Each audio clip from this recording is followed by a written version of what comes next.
The David Land Podcast goes live this Thursday at 8 p.m. All right, so NASCAR has announced some major rules changes, and I wanted to talk about the two big ones. Let's get into it. And we go over to Jeff Gluck on Twitter. NASCAR bans the Ross Chastain / Hail Melon type moves at all tracks. It falls under an existing rules that such moves are deemed to compromise the safety of an event. It would be a time penalty if someone attempts another Hail Melon. And I said this probably 5 minutes after it happened. It was the greatest NASCAR move that could never happen again. What Ross Chastain did was groundbreaking. It was mind-bending. It was earth-shattering. It went all the way around the world. Everyone has talked about it and will be talking about it for decades and decades to come. But like so many things in racing, you look back through the annals of history. I mean, just say the name Smokey Yunick. You look at Formula One with the Brabham fan car that showed up for one race, kicked everybody's ass, and then it got banned. You know, there are some things in racing that the rules makers will write out of the rules when someone discovers it. There had been the longest time where we looked at video games, we look at NASCAR Thunder 2004, we look at Dirt to Daytona, we even look at iRacing, unfortunately, sometimes, where you look at the retaining wall and you say, you know what, I think that's a little bit faster.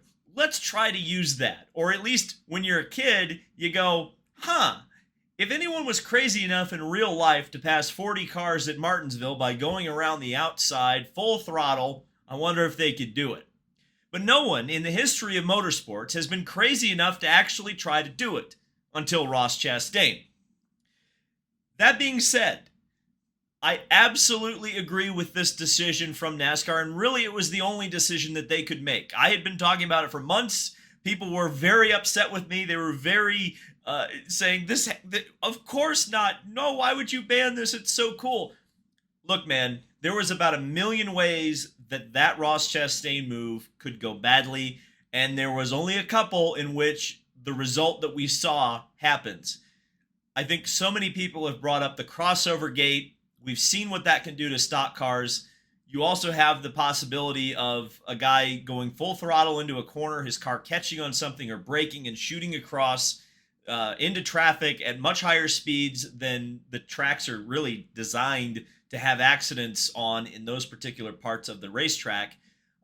We've seen some issues with the next-gen car kind of launching and taking off like an Indy car in some ways, because there are a lot of design concepts that are similar. I'm not saying that's a really super high possibility, but what happens if a wheel breaks and the wheel kind of turns up onto the wall and shoots Ross into the catch fence? You know, you've got a catch fence at Martinsville that's probably designed for a car at 112 miles an hour to hit it, not 130, 140, or whatever Ross Chastain was doing when he was driving around the wall.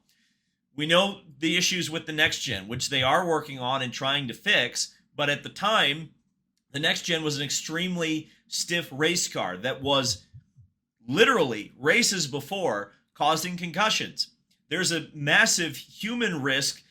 You know, if we eliminate all other 39 cars on the racetrack, if Ross Chastain goes into that corner flat out full throttle and runs into the wall and has all those little tiny impacts as that car bounces off of the imperfections on that outside retaining wall, there's all those chances that his brain hits his skull wrong and he gets concussed.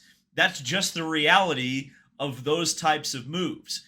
Now, that being said, like, this is going to go down in history. You're going to put the, and I hope that they saved that car, and I hope they are putting it in the NASCAR Hall of Fame, because that is the like peak NASCAR move if I've ever seen one. That embodies everything essentially that the sport has been since the Moonshiners. Okay, I absolutely acknowledge that. I love it. What happened? I love that it happened, but it never needs to happen again, because if NASCAR had allowed that to continue, you know, one crazy SOB, and probably several, would have done that at Martinsville to try to get a playoff spot, just like Ross Chastain did. So you can now replay it until the end of time when Ross Chastain is elected to the Hall of Fame, because quite frankly, no matter what else he does in his career, they're going to put him in the Hall of Fame for that. Like, it's going to happen. So whenever they elect him to the NASCAR Hall of Fame, they're going to play that video. That video is never going to go away. It will be used time immemorial. Enjoy it. Appreciate it. We're never going to see it again. And I'm okay with that. The second major rule change, and we're going over to me, the rising upcoming NASCAR journalist, Noah Lewis, with this. NASCAR has elected to do away with stage cautions at road courses this season, aside from standalone events in the Xfinity and the Truck Series. At the end of the stage, points will still be awarded, but the race will remain green. Hallelujah! Sanity is starting to come back to NASCAR. I never thought I'd see the day. I am so happy right now. I cannot wait to watch the road course races in NASCAR this season. I personally think even worse than I think the stage cautions are the worst thing NASCAR has ever done. When are the ovals gonna lose the stage cautions? Because, and I want to be very clear that I don't think the stages in and of themselves are a bad idea. I think the idea of awarding points at increments throughout the race is a good idea. It's a way to try to get drivers to race throughout the race, because yes, it was a problem that there was a lot of quote-unquote riding going on in kind of the 2014, 2015, 2016 NASCAR Cup Series.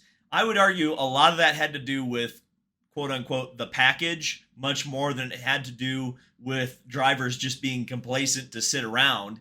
I hate the fact that strategy races have been completely thrown out the window.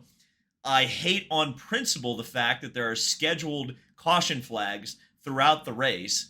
I think that's just, you want to talk from a purist standpoint, it's absolutely awful. And, you know, I heard for the longest time people saying in defense of the stages, well, you couldn't award points without a stage caution. Have you ever watched, well, you probably haven't watched an IMSA race, but have you ever watched an IMSA race? IMSA's owned by NASCAR. They award points in the endurance races at 6-hour intervals, and we have some, you know, innovation that came around the late 70s, which is called digital timing and scoring. You might have heard of it. Everybody knows where the cars are on each lap and in what order they finished each lap, every single lap of the entire race. You could theoretically, for the top 10, award points every single lap, and you would not have to stop the race. You just simply wouldn't. So the stages have always been a flawed concept. And if you want to talk about commercials, I think NASCAR broadcasts have had more commercials in them than have ever been in them before. It's complete horsepucky that you believe the crap the networks were feeding you a couple of years ago, that there would be less green flag commercials. There's at least the same amount, and probably more than there were back in the day. So that was always crap.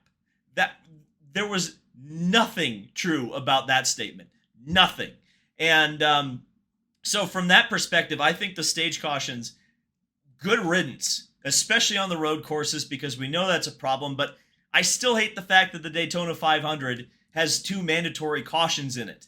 You know, that just sucks. It does. It does. And, you know, I think they would race just as hard, especially on the restrictor plate tracks where they're packed up the whole race anyway. They would race for those points, caution or not. And oftentimes, when you see those fantastic stage finishes and what don't you like about stage racing, like, I want to see it keep going. Like, after all those guys have been jockeying for position and getting pissed off at each other, keep the race going. It'll probably be more exciting that way.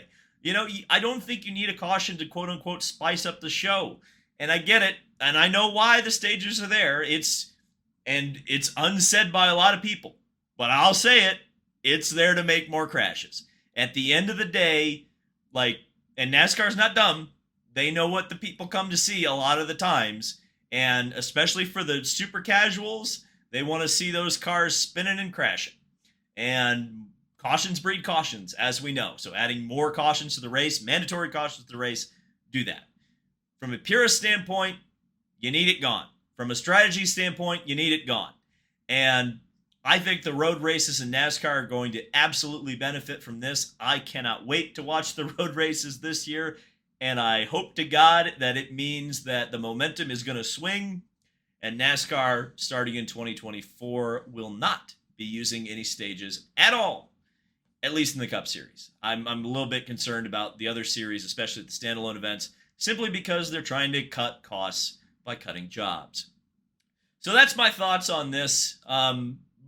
Pretty positive, honestly. I think these are positive changes. In fact, most of the changes NASCAR made today to their rules package, I think, were positive. So in some ways, it almost seems like NASCAR is moving in the right direction, which is, frankly, good for the sport.